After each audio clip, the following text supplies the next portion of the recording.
ঢাকা মিরপুর ১ সম্পত্তির জন্য বাবা মারা যাবার পর থেকেই প্রতারক বড় ভাই আহমেদ আলী ও মামা এলাকার কিছু কুখ্যাত মুখোশধারী প্রতারক সন্ত্রাসী চক্র করে ছোট ভাইয়ের উপর নানা রকম বাহানা করে অত্যাচার, নির্যাতন ও মারধর ষড়যন্ত্র করে। ছোট ভাইয়ের সম্পত্তির অংশ ও কোটি কোটি টাকা প্রতারণা ও আত্মসাৎ করার চেষ্টা করে। প্রতারক বড় ভাই আহমেদ আলী সিসি ক্যামেরার তার কেটে মার্কেট এলাকার কিছু প্রতারক সন্ত্রাস নিয়ে ছোট ভাই ও তার ৯ মাসের গর্ভবতী ওয়াইফের উপর ডাকাতের মতো হামলা করে তাদেরকে হত্যার চেষ্টা করে এবং ঘরের কিছু মালপত্র, গহনা, টাকা নিয়ে গেছে। এছাড়াও সম্পত্তির ব্যাপারে থ্রেট দিয়ে গেছে। এ ব্যাপারে থানা পুলিশের কাছে অভিযোগ করলে কোনো ভূমিকা নেই, উল্টো সন্ত্রাসীদের সাথে জড়িত থেকে বা ঘুষ খেয়ে প্রতারণা, সন্ত্রাসীমূলক কথাবার্তা বলে হয়রানি করার চেষ্টা করে।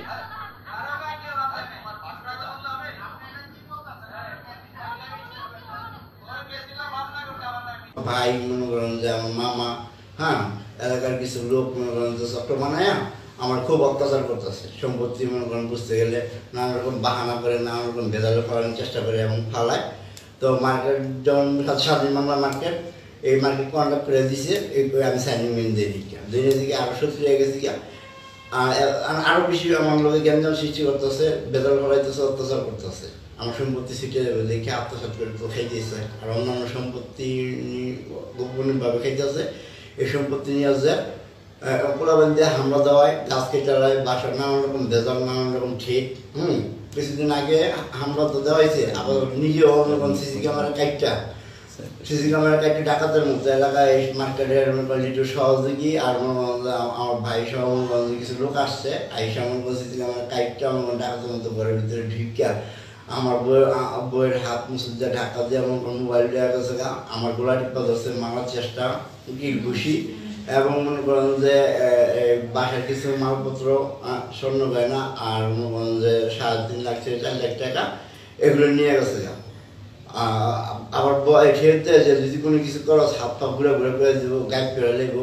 এবং থানায় গেছি, থানার রেজল দারোগা, পিন দারোগা, তারা মনে করেন সন্ত্রাসীমূলক কথা হচ্ছে বলে তোমার বইয়ের বাচ্চা মেরে গেলে মনে করো যে তোমার বইয়ের কিছু মুখোশধারী সন্ত্রাস আছে, থানায় ঘুষ খাওয়ায় মনে করো যে এরকম আমার প্রতি অত্যাচার করতেছে। এবং আইন দিছি কিসের জন্য? সন্ত্রাসী করার জন্য নাকি সন্ত্রাস ধরার জন্য? এই 20 কোটি টাকার সম্পত্তি দেখিয়া তারা ঘুষ খাওয়ায় আমার এই অত্যাচার করতেছে। আমি চাই আদালত সারা বিশ্ব দেখুক। আপনি কি মামলা করেছেন?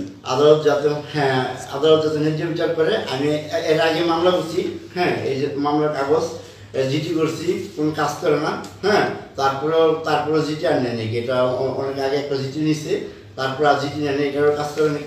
এই যে আমার জমির দলিল, দলিলের পর্চা, আমার মনে করেন যে জমির নকশা, আমার মনে করেন যে আমি যত দলিল কাগজপত্র জমা দিয়ে আমার করেন যে কোর্টের ভিতরে মামলা করছি, সেই মামলার কাগজ আমি চাই মনে করেন আদালত এই মুখোশধারী সন্ত্রাস যেই হোক, সরকারি লোক হোক, বেসরকারি লোক, আইন সবার জন্য সমান, এইভাবে যাতে বিচার করে আর মুখোশধারী সন্ত্রাস ধ্বংস হয়।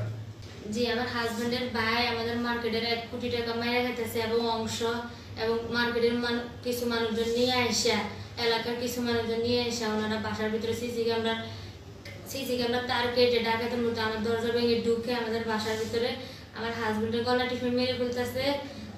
আমি 9 মাসের গর্ভবতী, আমার ধাক্কা মেরে ফেলাই দিয়ে আমার হাত মুছড়ে দিয়ে মোবাইল নিয়ে গেছে। আমার এখানে একজনের নাম জানি আমি, সোহাগ, উনি আমার এখানে ছড়ি করতেছে, সবার নিচে করে কিল ঘুষি। আমার হাজবেন্ডের শাশুড়ি যেদিন আসতো সেদিন আমাদেরকে মেরে ফেলতো ওনারা কিল ঘুষি লাথি ওনারা মারছে, এখানে আমরা যেভাবে পারছে এভাবে মারছে ওনারা। আমি 9 মাসের গর্ভবতী, আমাদের বাসার কিছু স্বর্ণ অলংকার, কিছু টাকা পয়সা ওনারা নিয়ে গেছে। জি, আমি আদালতের কাছে আমি ন্যায্য বিচার চাই, যে মুখোশধারী সন্ত্রাস, এই প্রতারক ধরা খায় তাদের জন্য শাস্তি হোক। আমি সুস্থ বিচার চাই। আমার উপরে হামলা করছে, আমার হাজবেন্ডও অনেক অত্যাচার করতেছে, আমারও অনেক অত্যাচার করতেছে জায়গা সম্পত্তির জন্য। যারা করছে তাদের নাম পরিচয়টা যদি বলতেন। আমার হাজবেন্ডের ভাইয়ের নাম হচ্ছে আহমেদ আলী, আর কিছু লোকজনের নাম আমার হাজবেন্ডে জানে, আমি জানি না।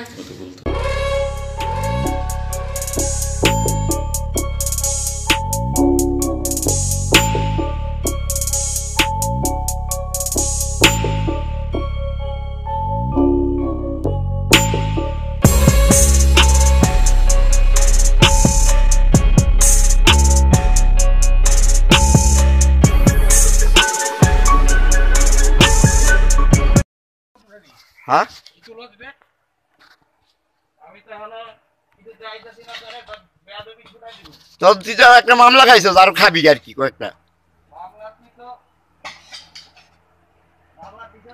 হুম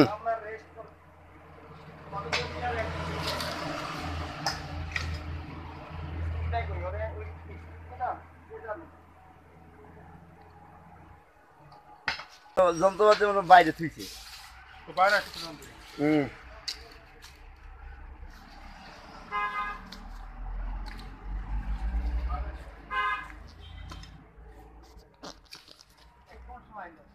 হ্যাঁ এইটা আগে আমার সব কিছু ভাঙিয়ে দিয়ে গেছে আর সন্ত্রাস ঠিক আছে মাইটা মাইরা খায়